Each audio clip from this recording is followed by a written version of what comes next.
Today I will be discussing about system level physical design.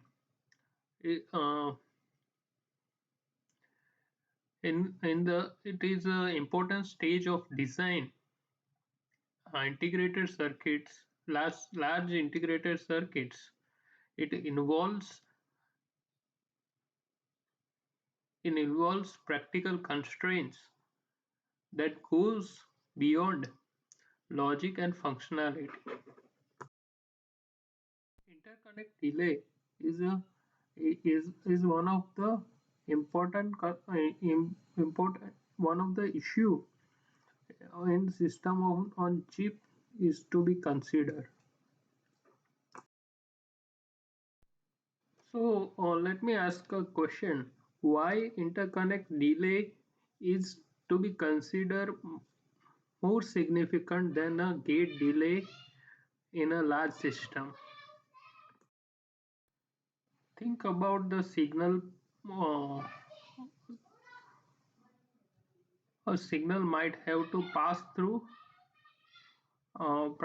what they pass through or travel. How much the signal might how Think about how far the signal might have to travel and what they need to pass through.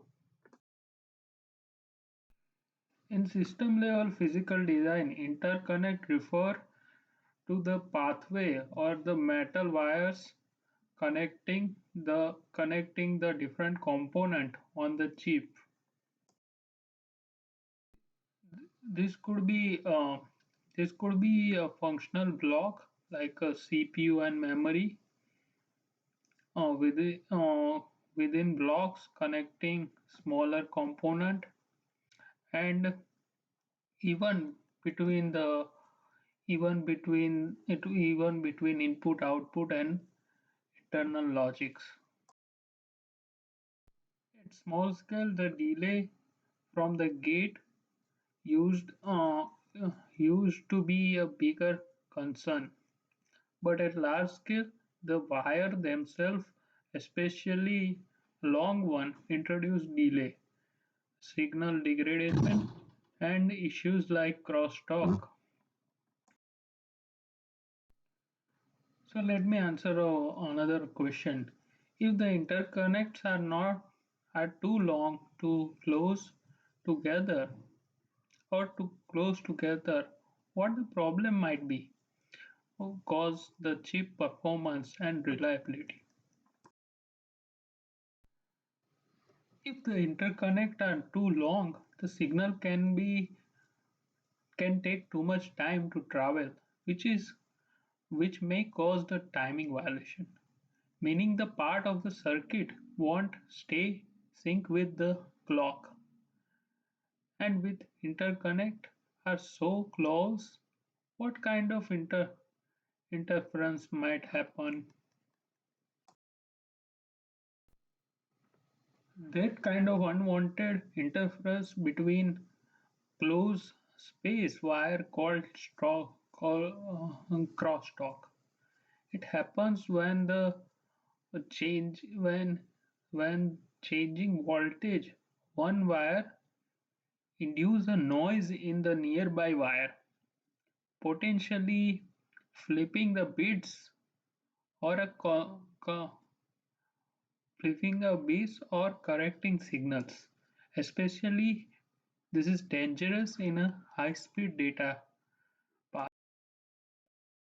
The next question is, what design strategy do you think engineer might using during the system level physical design to reduce the interconnect delay and crosstalk? Designers follow the design rule that enforce the minimum spacing between wire and between the wire to reduce the crosstalk. These rules are often set by a fabrication process being used. A common technique is to shielding wires. placing a ground wire between two high-speed signals wire to block the interface. Can you think of another factor besides the spacing that might affect how fast and or how cleanly a signal travels through an interconnect? So there is something known as multi-layer interconnect in a chip design. Dif- Different metal layers are used to route signal across the chip. These layers are separated by insulated materials, often silicon oxide. Vias vertical connects links the the metal layer together. This layers helps with routing complexity and using higher layers, which often wider and thicker, can reduce the resistance and delay for longer connection.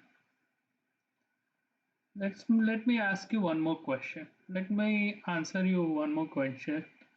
Why might a designer place the higher speed and long distance signals in a higher metal layer? Answering that, higher metal layers are often wider and thicker, which means they have lower resistance and sometimes less capacitance. This makes them better for long distance and high speed signals because lower resistance equal to less energy loss, lower capacitance is equal to faster signal switching, and wider space is equal to reduce the crosstalk. So designer often route the critical signal like a clock line or high speed data path on these top layers to maintain the signal integrity and reduce the delay.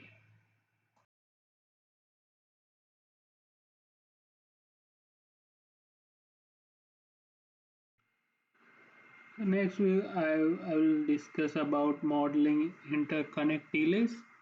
Is a key, modeling interconnect delays. Modeling interconnect delays is a key to predict timing performance in a system level. RC delay model. Interconnect are modeled as a resistors and capacitors.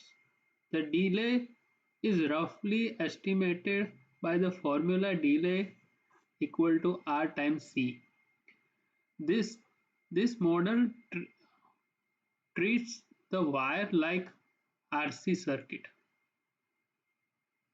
where the resistance and capacitor slow down the signal. Distributed RC model. In long wire, we do not lump all the RC into one value. Instead of we distribute along the length of the wire along the length of the wire to get more accurate delay. Elmore delay is a simple way to estimate the RC tree or a network of the wires. This help approximate at a node by summing up the RC path. So impact of the wire length and width. Longer wire is a higher resistance and capacitance. So it results in the more delay, and wider wire has lower resistance and less delay, but it take more area. Now the question is, if you want to reduce RC delay to long interconnect, what could you do with wire width or add the circuit to help? Let's break down it into i- i- let's break down into 2 points. Increasing the wire width lower the resistance with reduced delay, but it take up more area, which affect the layout and the cost. So it is a trade-off of better performance and more area. No here. Another technique to designer use is are what about in,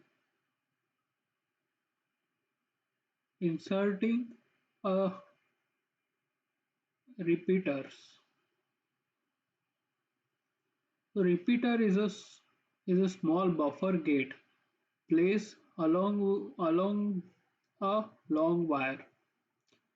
They restore the signal and break the long RC path into smaller segments, which helped reducing the delay, improving the signal signal integrity.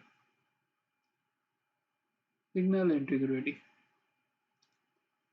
So one of the solution is inserting repeaters. Repeaters are buffer gates which restore the signals and break the long RC path into a smaller segment.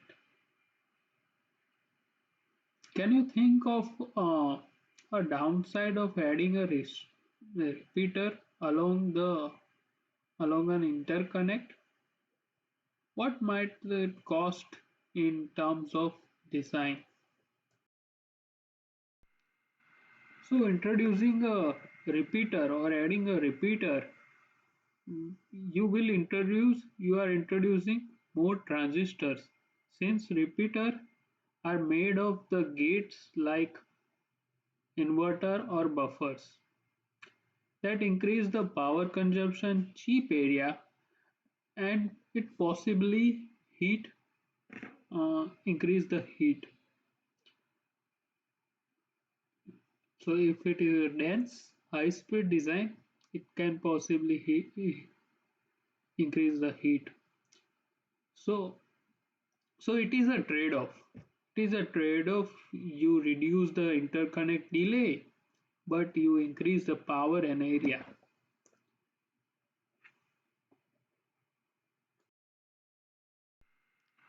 So for summarize the interconnect delay in system level design, interconnect delay is a major concern. It is it is model using RC circuit and for long wires designer use Elmore delay method to estimate the delay more accurately. To reduce the delay, solution include increasing the wire width to lower the resistance or adding a repeater to restore the signal strength.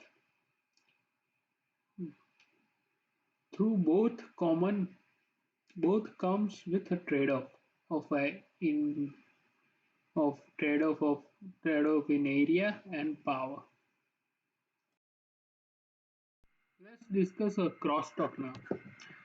Crosstalk is an unwanted interface caused when the signal on one wire affect the nearby wire. This happens due to two reasons. One is a capacitive coupling.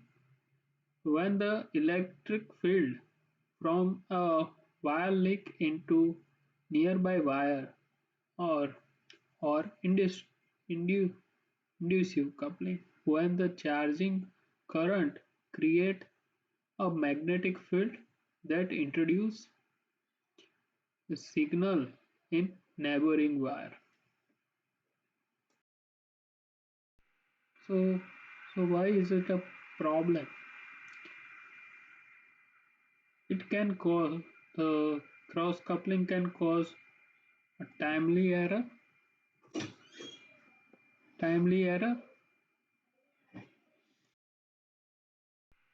So cross talking can cause a problem like a timing error. See the signal arrive early or later than the expected. The second is it may lead to false switching at a line that should be a zero might be briefly become one. It it's more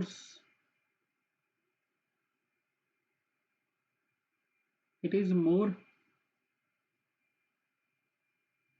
it is more problematic when in high speed or high density circuit.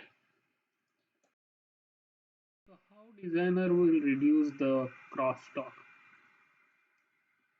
Let's review the some key strategy. You can you try matching each one of the problem it solve? So increasing wire spacing. One is increasing wire spacing. Second is inserting the shielding wire. So adding a ground wires between signals. And third is using a lower switching activity on adjacent to line. Fourth is route route critical signals on the separate layer. So critical signals on the separate layer. So let me answer this question. Which of these directly reduce the capacitive coupling between two parallel wires? So increasing the wire spacing reduce the electric field overlap and less capacitive coupling. And then inserting a shield wire using a grounded will absorb the interfaces and prevent it from reaching the neighboring signal wires. Both are a great strategy to reduce crosstalk from capacitive effect. Now let me answer this question. Which type of crosstalk, capacitive or inductive, do you think become more dominant as signal frequency increases? Answering this question, as signal frequency increases, the rate of the current becomes higher.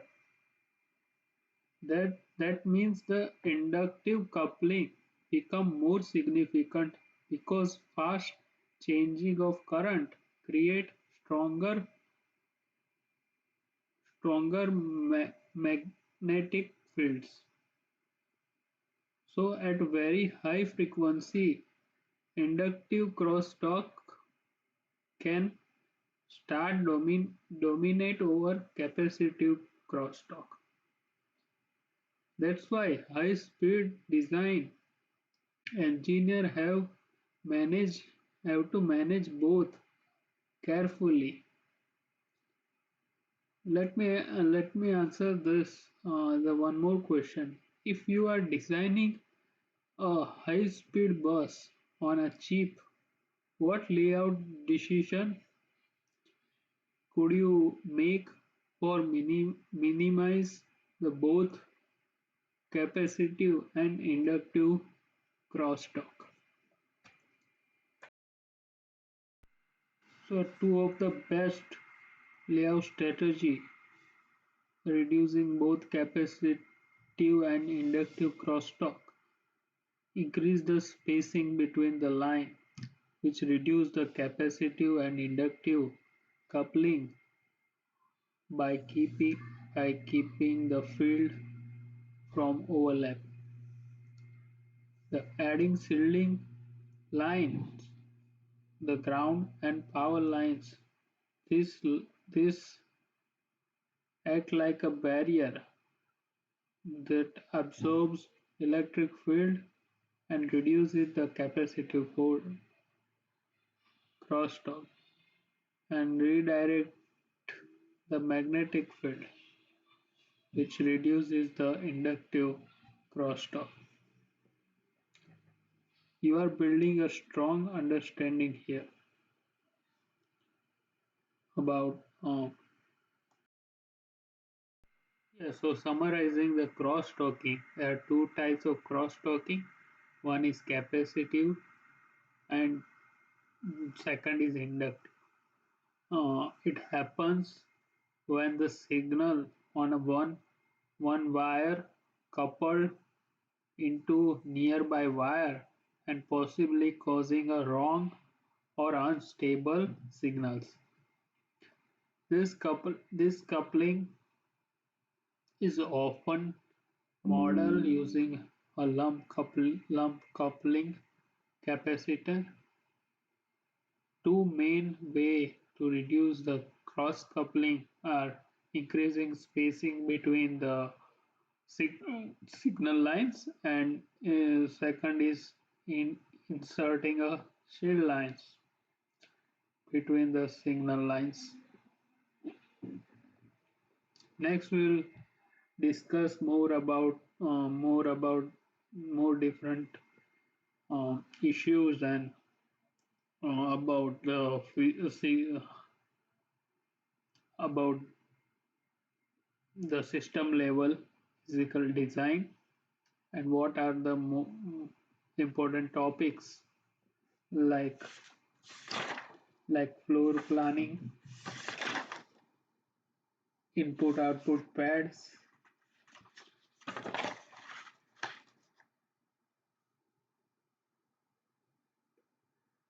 Schmidt trigger, output,